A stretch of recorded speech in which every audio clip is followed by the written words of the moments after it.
Hello and welcome to Trucking Answers. I'm Mark, your Sunday rant host, and it's the Sunday rant. And so let's talk about the new hours of service. Unless you were under a rock for the last week or so, they were just announced. All right, so the biggest change that I see is the ability to split your sleeper. So splitting your sleeper berth 8273, and you say, well, Mark, we've been able to do that. All right, the change is, of course, both sections of time, the 7 hours, the 3 hours, right, 8 and 2, whatever, neither of those sections count against your 14-hour clock as long as you split your sleeper. Okay, so as long as you have a sleeper berth time of at least 2 hours, you could split 8-2, right, 2-8, whatever, however you want to do it, and you can use that time later. It doesn't count against your clock. That is a huge change. And what is that going to do? Reduce everybody's pay. That's correct. Why? Because companies will say, well, now you can split your sleeper while you're sitting at the dock and we're not paying you anything.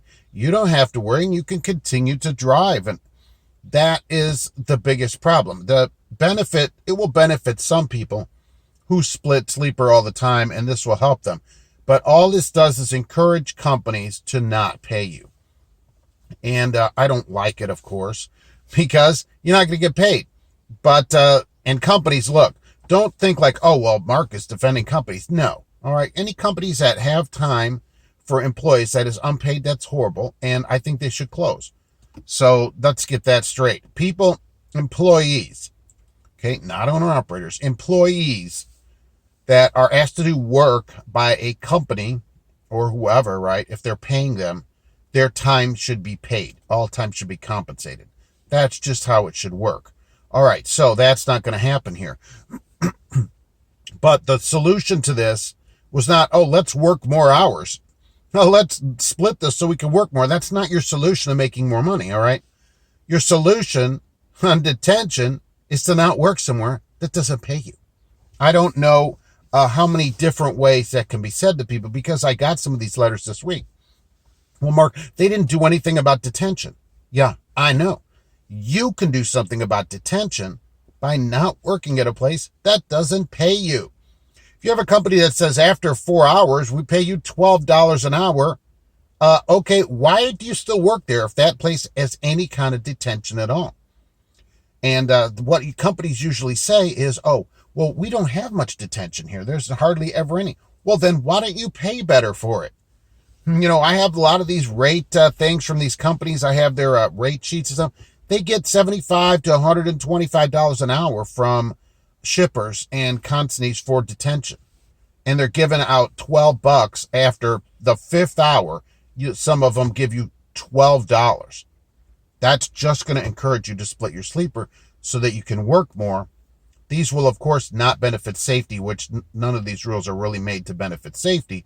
They're made to benefit corporations. The ATA, Chris Spear, all those people, they love these kind of things. Oh, well, now they're, believe me, as soon as they did that, they formed some kind of group because they have to go figure out what the rules of log are because none of them know how to log or anything. And so they're going to figure out the way to maximize your time out of these rules so that you can split and not pay you anymore, but you'll still be able to do more work. Yeah, it'll seem to you like you're making more money, but you're not. You're just going to be working more. Stop working for places that don't pay you. Tomorrow morning, depending when you're watching this, Monday morning, you should immediately call your company and say, if you don't pay me, I'm leaving. Okay? And if everybody did that, you'd have a big change in the industry. It's so simple. By the end of this coming week, you could get paid for all of your detention time. You really could.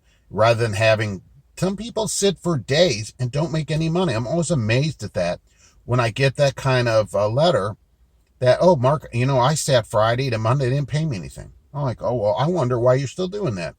Is there no internet service where you are where you can find another job? I mean, that really is the solution. This, staying there and this is just the industry and that's garbage. That's 1960s thinking from these ATA, mainly ATA garbage companies, stuff like that. That's old school thinking. You need to think about yourself and what are you making? Are you being paid for your time?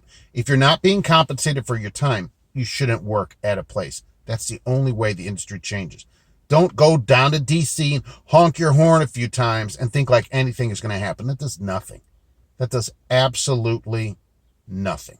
That's like me just walking around. I'm going to walk downtown and back. Oh, Mark, that didn't do anything. I know. It doesn't do anything. It's ridiculous.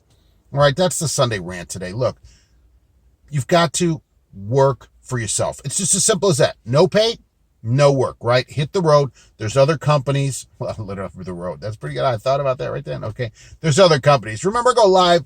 I'll be live tomorrow, Monday at 1 p.m. Eastern time, right here on this same bat channel at a different bat time. So I hope to see you there. We can talk about hours of service and many other things. All right. So thanks for watching, and we'll be back soon with another Trucking Answers.